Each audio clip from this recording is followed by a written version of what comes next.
परीक्षा का टाइम मतलब स्ट्रेस, टेंशन और रातों की नींद गायब। लेकिन क्या हो अगर इस स्ट्रेस को सक्सेस में बदलने का कोई स्मार्ट तरीका मिल जाए? तो चलिए आज इसी पर बात करते हैं और देखते हैं कि साइंस इस बारे में क्या कहता है। जिपमर की एक स्टडी का ये कोड असलियत को दिखाता है। प्रेशर सिर्फ पास होने का नहीं है, बल्कि हर एक नंबर का है। ये एक ऐसी दौड़ है जिसमें लगभग हर कोई शामिल है। तो सबसे पहले इस प्रॉब्लम की जड़ को समझते हैं, इस परीक्षा के प्रेशर कुकर को।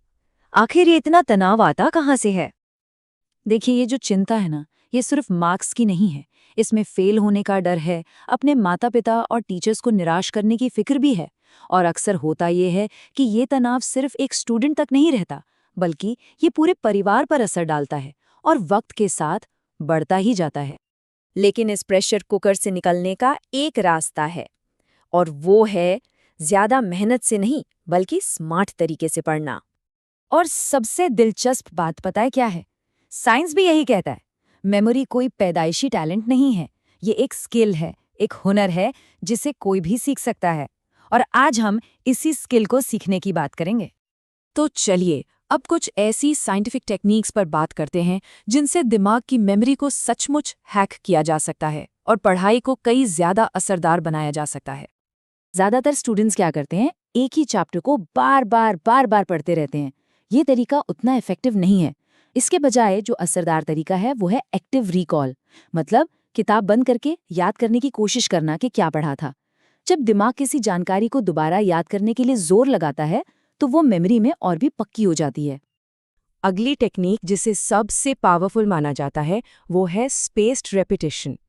इसका सिद्धांत बड़ा सिंपल है। किसी भी चीज को ठीक तब दोहराओ जब दिमाग उसे भूलने ही वाला हो, बस। इससे वो जानकारी शॉर्ट टर्म से लॉन्ग टर्म मेमोरी में चली जाती है। और इसे लागू करना भी आसान है। मान लीजिए पहले दिन कुछ नया सीखा, फिर उसे दूसरे दिन रिवाइज किया, फिर चौथे, फिर 7वें और आखिर में 15वें या 30वें दिन। इस तरह बार बार रिवीजन करने से दिमाग को सिग्नल मिलता है कि भाई ये जानकारी जरूरी है, इसे भूलना नहीं है। तो सवाल ये है कि एक्टिव रिकॉल को प्रैक्टिस कैसे किया जाए? इसके कई तरीके हैं।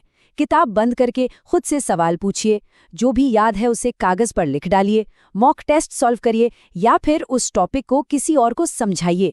भले ही सामने एक खाली कमरा ही क्यों ना हो, एक टीचर बनकर समझाइए। लेकिन ये सारी टेक्निक्स तभी सबसे अच्छा काम करती हैं जब दिमाग फ्रेश हो।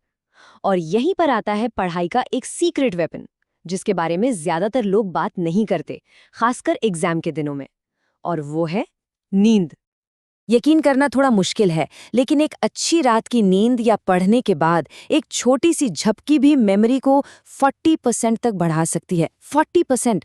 हमारा दिमाग सोते समय ही दिन भर की सीखी हुई चीजों को पक्का करता है।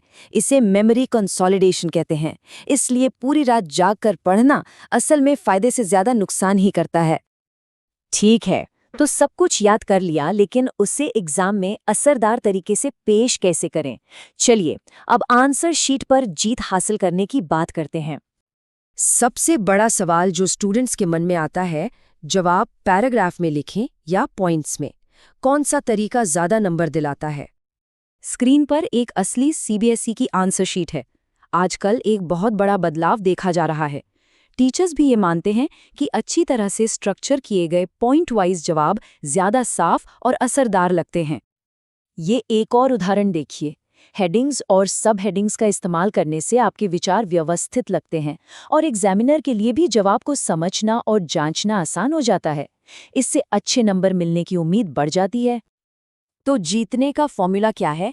एक छोटे से इंट्रोडक्शन से शुरू करें, फिर मतलब वाले बुलेट पॉइंट इस्तेमाल करें, हेडिंग्स और सब हेडिंग से अपने जवाब को ऑर्गेनाइज करें और ये पक्का करें कि सब कुछ एक लॉजिकल फ्लो में हो। और सबसे ज़रूरी है क्लैरिटी और अपनी बात कहने के तरीके में एक बैलेंस बनाना।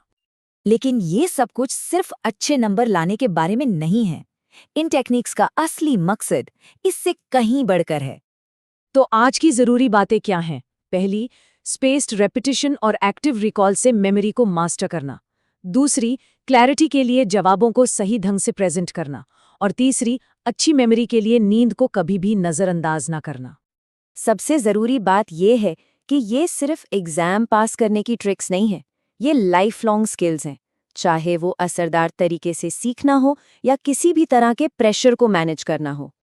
आखिर में एक सवाल, क्या होगा अगर लक्ष्य सिर्फ टेस्ट पास करना न हो बल्कि सीखने की कला में, उस आर्ट में महारत हासिल करना हो?